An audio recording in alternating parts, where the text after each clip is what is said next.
you're all very familiar with us here. I'm familiar with most of you too.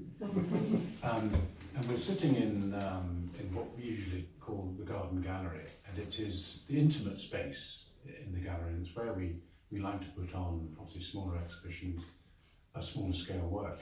And I think it's particularly successful with an artist like James Cowie, whose work is, I think, very intimate. I think people are invited and can enjoy a very sort of personal relationship with Cowie's work.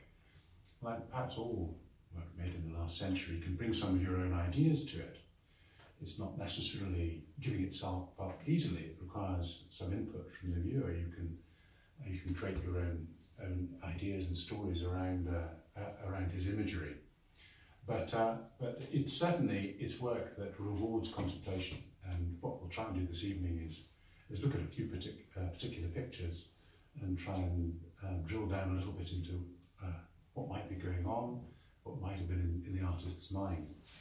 I think it's worth, in sort of preface, in saying that Cowie, for me, he's one of a very important group of, well, not group, of individuals who are not easy to categorise, who don't fit in neatly with a particular school. You can't say he's part of the Edinburgh School, he's not a Glasgow boy, he's not a colourist.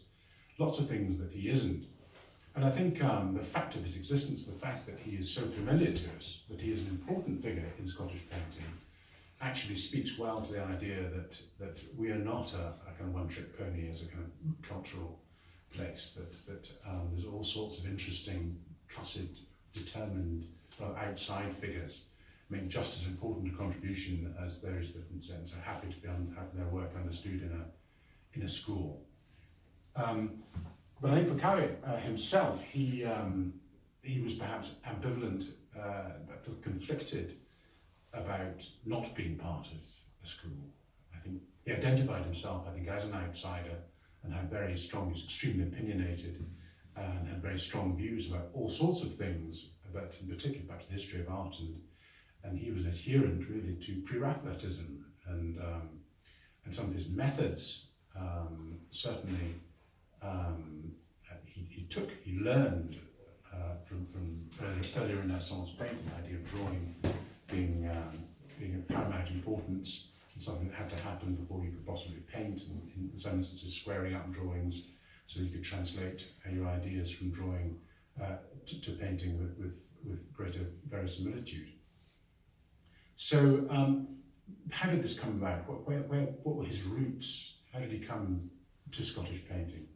And it is an interesting early history. He was born in 1886, which is only a year or two after Cadell. So you're looking at a figure who really belongs. He was born in the kind of later 19th century, but he's a generation younger than, for example, some of the surrealist painters in England and Europe, to whom he is sometimes likened and compared, particularly to some of his later work. And he was born in a very remote community in Aberdeenshire. When I say very remote, it's probably only an hour from the centre of Aberdeen in a car today. But these were days where the roads weren't tarmac, they were just sandy roads. And I think his father, Peter, was a farmer, and they'd been tilling these lands for many, many generations. And his father was one of 15. Cowie only had one older sibling.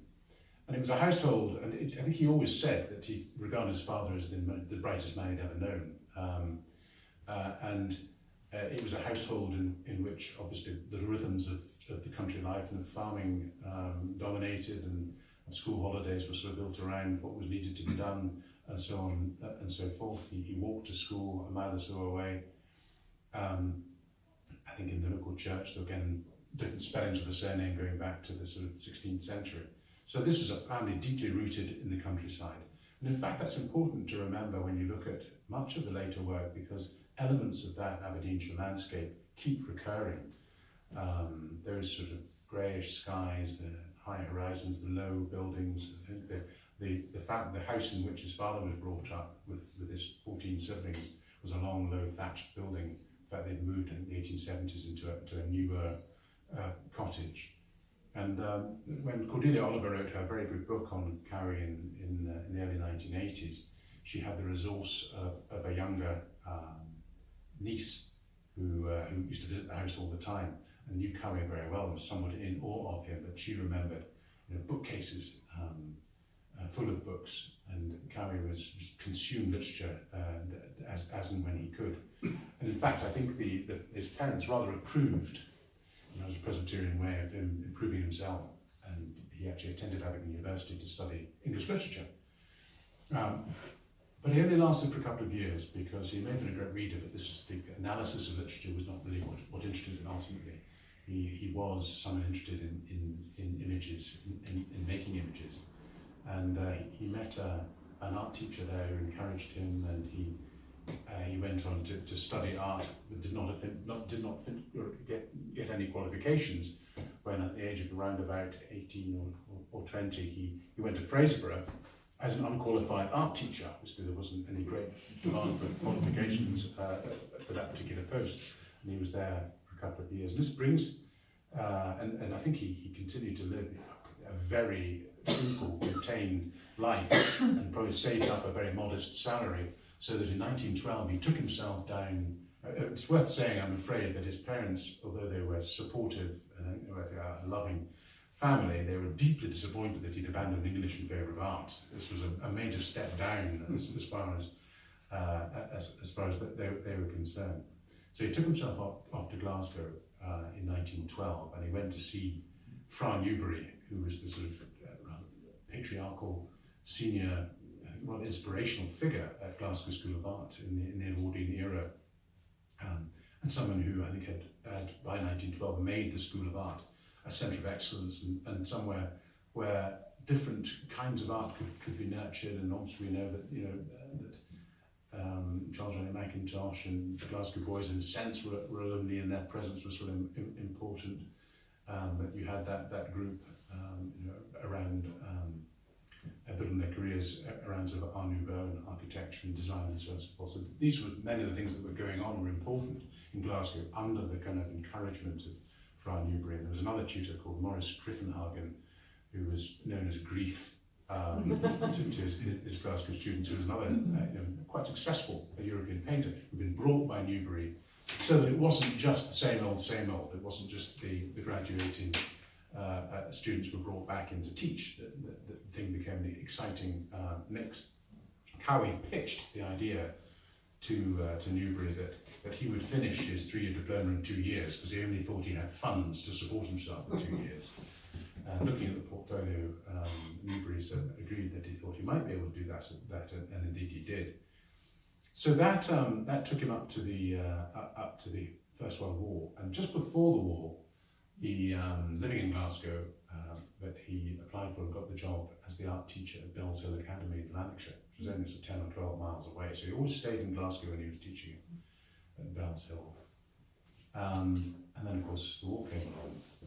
And I think you shouldn't be surprised, with his upbringing and his determination to go to university and then to study art and come down to Glasgow to make his way, that he was also determined not to be a soldier. So he registered as a conscientious objector and basically spent most of the war digging roads, based in a camp near Edinburgh. I think it was quite tough to be conscientious, to the fit, able-bodied conscientious objector. So he had that sort of hard years,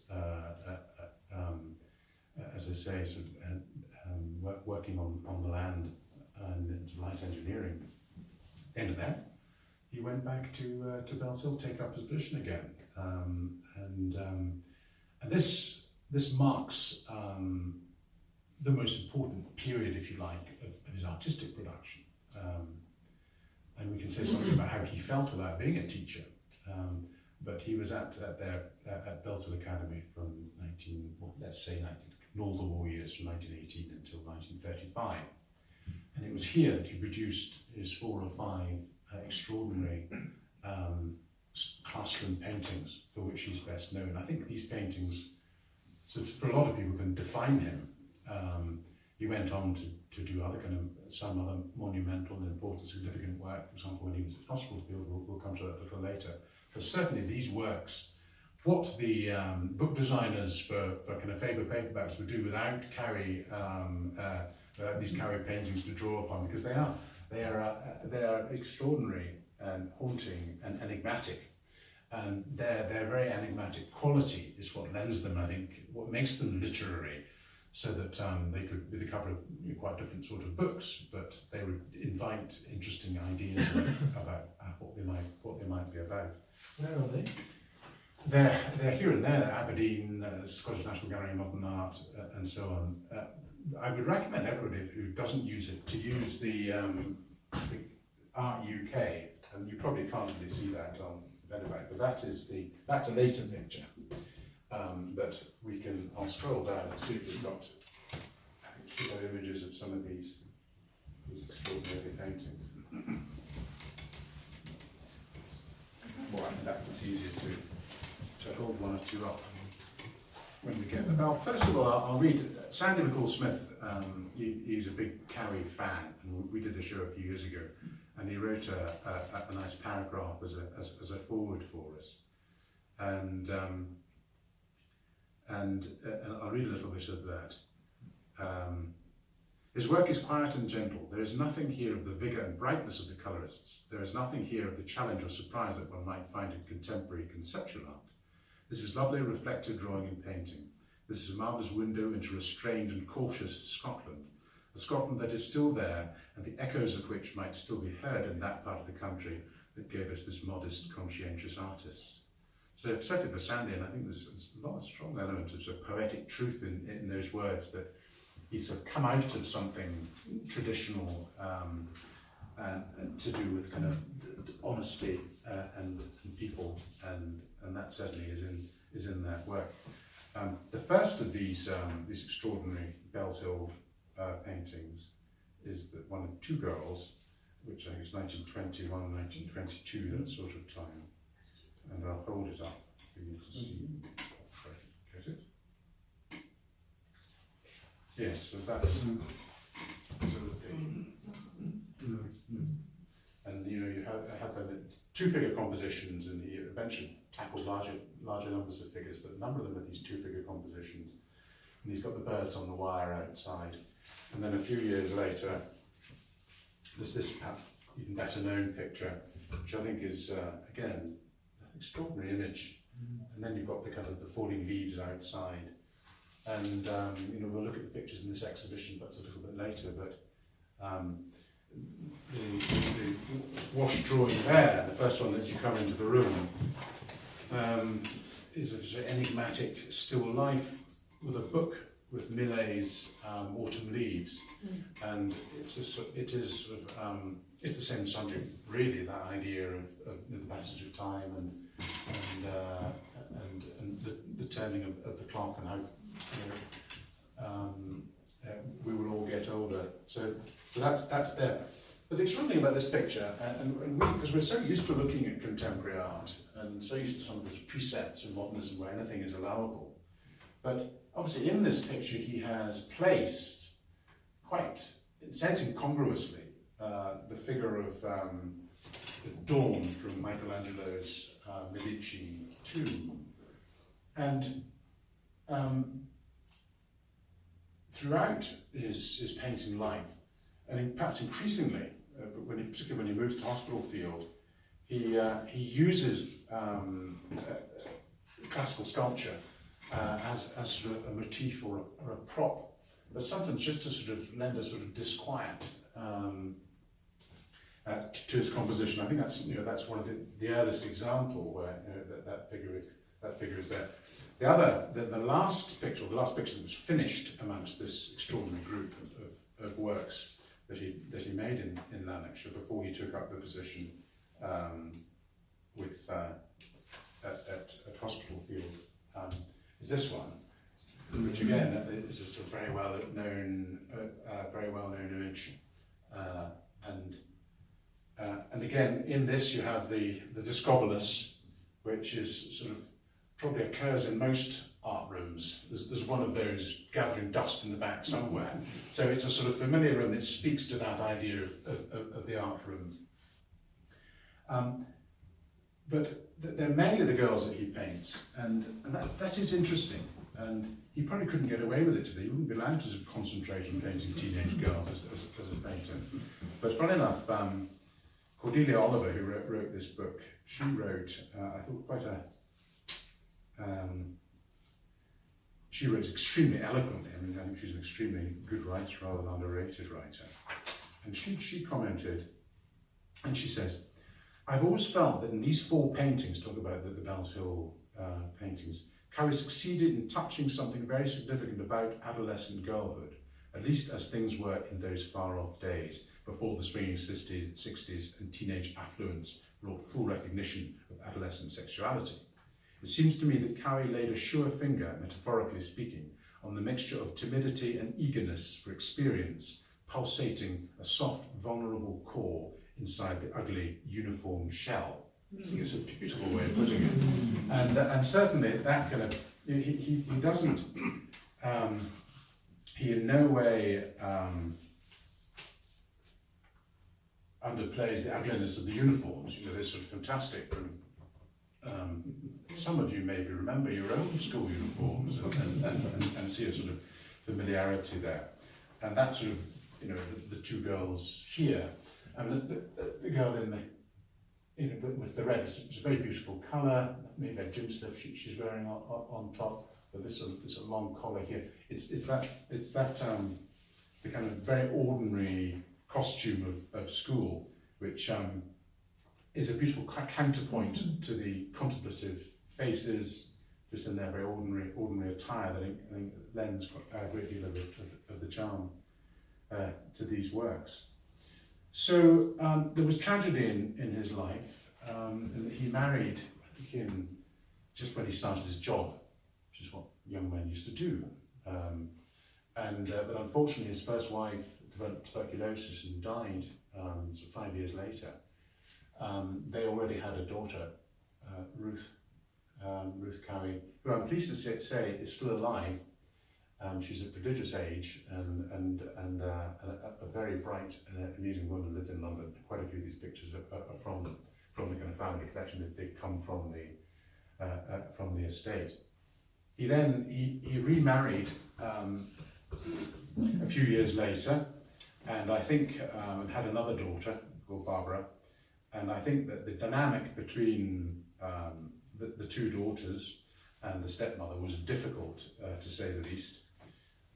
So these things, you know, that's families for you. I think his second wife was a rather powerful, domineering woman, a portrait of her. It's now in the National Galleries of Scotland. It's called The Yellow Glove. It's quite a well-known picture, and she has a sort of wonderful hauteur to her.